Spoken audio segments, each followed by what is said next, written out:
Assalamualaikum warahmatullahi wabarakatuh. Hamdan wa syukran lillah, salatu wa salaman ala rasulillah Muhammadi wa ala alihi wa sahbihi wa sallim. Amma ba'du. Perkenalkan, saya Muhammad Farul Rizal dari 12 IPA 2 absen 25. Kali ini saya akan membawakan materi dakwah yang berjudul Organisasi Islam di Indonesia. Pertama, saya akan membawakan tentang Muhammadiyah. Tujuan Kiai Haji Ahmad Dahlan yaitu memurnikan semua penyimpangan yang ada di dakwah Islam. Penyimpangan ini dikhawatirkan bisa merusak ajaran Islam yang murni karena sudah bercampur dengan kebiasaan atau budaya di suatu daerah atau wilayah dengan alasan adaptasi. Selain memurnikan ajaran Islam, Kiai Haji Ahmad Dahlan juga ingin membangun pendidikan rakyat dan kondisi sosial agar lebih terdidik dan maju. Dengan pendidikan ini pula beliau ingin menunjukkan agar ajaran Islam dari bersifat statis dan pribadi, tapi juga dinamis dan memiliki nilai di segala aspek kehidupan manusia. Itulah tujuan organisasi Muhammadiyah. Dilandasi pemikiran yang mulia, itulah Kiai Haji Ahmad Dahlan mendirikan Muhammadiyah pada tanggal 18 November 1912, tepatnya di Kampung Kauman yang berada di kota Yogyakarta. Muhammadiyah ini berdiri untuk mendukung pemikiran dan usaha Kiai Haji Ahmad Dahlan untuk memurnikan ajaran Islam di Jawa, yang menurut pendapatnya sendiri terlalu banyak dipengaruhi hal-hal mistik. Nama Muhammadiyah sebenarnya diusulkan oleh sahabat Kiai Haji Ahmad Dahlan yang bernama Muhammad Sondiku. Dia adalah tokoh pembaruan yang akhirnya berposisi sebagai penghulu keraton Yogyakarta. Kemudian Kiai Haji melakukan sholat istikharah. Sekarang Muhammadiyah menjadi organisasi Islam terbesar nomor 2 di Indonesia setelah Nahdlatul Ulama. Saat ini dengan 29 juta anggota, Muhammadiyah adalah organisasi muslim terbesar kedua di Indonesia setelah Nahdlatul Ulama. Muhammadiyah juga memiliki beberapa organisasi Islam, contohnya seperti Pemuda Muhammadiyah, Aisyah, dan tujuan organisasi Aisyah yang sesuai untuk wanita Muhammadiyah, Ikatan Mahasiswa Muhammadiyah, Ikatan Pelajar Muhammadiyah, dan Tapak Suci Putra Muhammadiyah untuk perguruan silat. Itulah tadi sejarah singkat berdirinya organisasi Muhammadiyah dan juga banyak hal tentang Muhammadiyah. Sekarang yang kedua yaitu Persatuan Islam atau disingkat PERSIS, adalah sebuah organisasi Islam di Indonesia. PERSIS didirikan pada 12 September 1923 di Bandung oleh sekelompok Islam yang berminat dalam pendidikan dan aktivitas keagamaan yang dipimpin oleh Haji Zamzam dan Haji Muhammad Yunus. PERSIS didirikan dengan tujuan untuk memberikan pemahaman Islam yang sesuai dengan yang aslinya yang dibawa oleh Rasulullah SAW dan memberikan pandangan berbeda dari pemahaman Islam tradisional yang dianggap sudah tidak orisinil karena bercampur dengan budaya lokal, sikap taklid buta, sikap tidak kritis, dan tidak mau menggali Islam lebih dalam dengan membuka kitab-kitab hadis yang sahih. Oleh karena itu, lewat para ulamanya seperti Ahmad Hasan yang juga dikenal dengan Hasan Bandung atau Hasan Bangil, PERSIS mengenalkan Islam yang hanya bersumber Al-Quran dan hadis atau sabda Nabi. Organisasi Persatuan Islam telah tersebar di banyak provinsi, antara lain Jawa Barat, Jawa Timur, DKI, Jakarta, Banten, Lampung, Bengkulu, Riau, Jambi, dan Gorontalo. Dan masih banyak provinsi lain yang sedang dalam proses perintisan.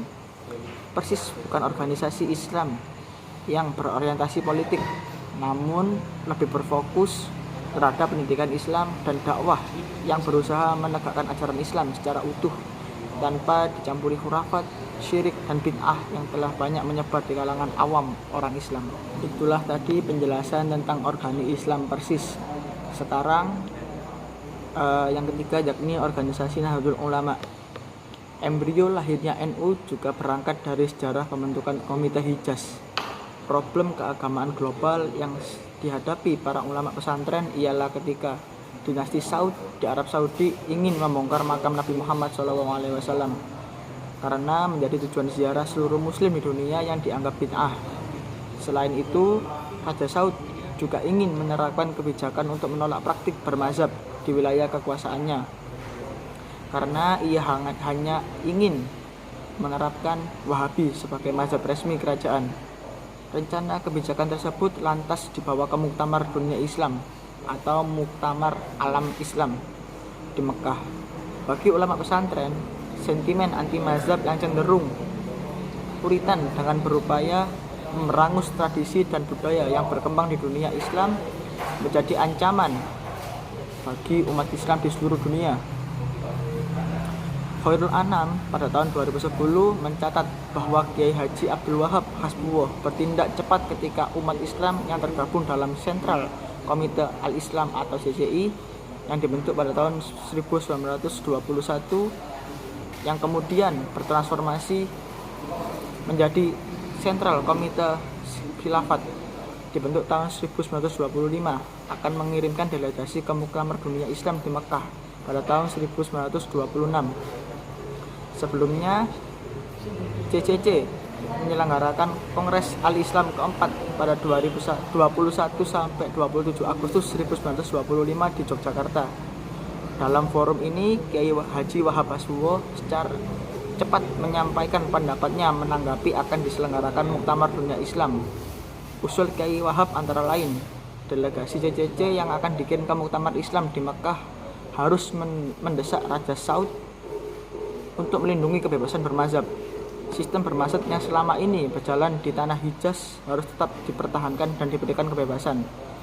Kiai Wahab beberapa kali melakukan pendekatan kepada para tokoh CCC yaitu Wondo Aniseno, Kiai Haji Mas Mansur, dan Hos Cokro Aminoto, juga Ahmad Surkati. Namun, diplomasi Kiai Wahab terkait risalah yang berusaha disampaikan kepada Raja Ibnu Saud selalu berakhir dengan kekecewaan karena sikap tidak kooperatif dari para kelompok modernis tersebut. Hal ini membuat Kiai Wahab akhirnya melakukan langkah strategis dengan membentuk panitia tersendiri yang kemudian dikenal dengan Komite Hijaz pada Januari 1926. Pembentukan Komite Hijaz yang akan dikirim ke Muktamar Dunia Islam telah mendapat restu dari Kiai Haji Hasyim Asy'ari. Perhitungan sudah matang dan izin dari Kiai Haji Asy'ari telah dikantongi. Maka pada 31 Januari 1926, Komite Hijaz mengundang ulama terkemuka untuk mengadakan pembicaraan mengenai utusan yang akan dikirim ke Muktamar di Mekah. Para ulama dipimpin Kiai Haji Hasyim Asy'ari datang ke Kertopaten Surabaya dan sepakat menunjuk Kiai Haji Raden Asnawi Kudus sebagai delegasi Komite Hijaz. Namun, setelah Kiai Haji Raden Asnawi terpilih, timbul pertanyaan siapa atau institusi apa yang berhak mengirim Kiai Haji Asnawi. Maka lahirlah Jam'iyah Nahdlatul Ulama atau nama ini atas usul Kiai Haji Mas Alwi bin Abdul Aziz pada 16 Rajab 1334 Hijriah yang bertepatan dengan 31 Januari 1926 Masehi. Riwayat-riwayat tersebut berkelindang satu sama lain, yaitu ikhtiar lahir dan batin. Peristiwa sejarah itu juga membuktikan bahwa NU lahir tidak hanya dengan merespon kondisi rakyat yang sedang terjajah, problem keagamaan, dan program sosial di tanah air, tetapi juga menegakkan warisan-warisan kebudayaan dan peradaban Islam yang telah diperjuangkan oleh Nabi Muhammad dan para sahabatnya. Tepat pada 31 Januari 2020, NU berusia 94 tahun dalam hitungan tahun Masehi, sedangkan pada 16 Rajab 1441 mendatang NU menginjak umur 97 tahun.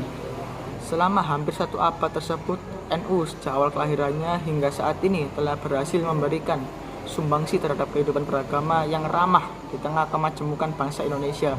Setiap tahun Harlah NU diperingati dua kali, 31 Januari dan 16 Rajab. Untuk menegaskan prinsip dasar organisasi ini, maka Kiai Haji Hasyim Asy'ari merumuskan kitab Qonun Asasi atau prinsip dasar, kemudian juga merumuskan kitab I'tiqad Ahlussunnah wal Jamaah.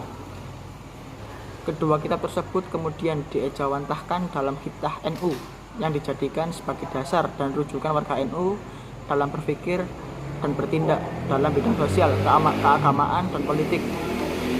Sekian yang bisa saya sampaikan. Mohon maaf apabila ada salah maupun kata dan perbuatan. Wabillahi taufiq wal hidayah, wa ridha wal inayah. Wassalamualaikum warahmatullahi wabarakatuh.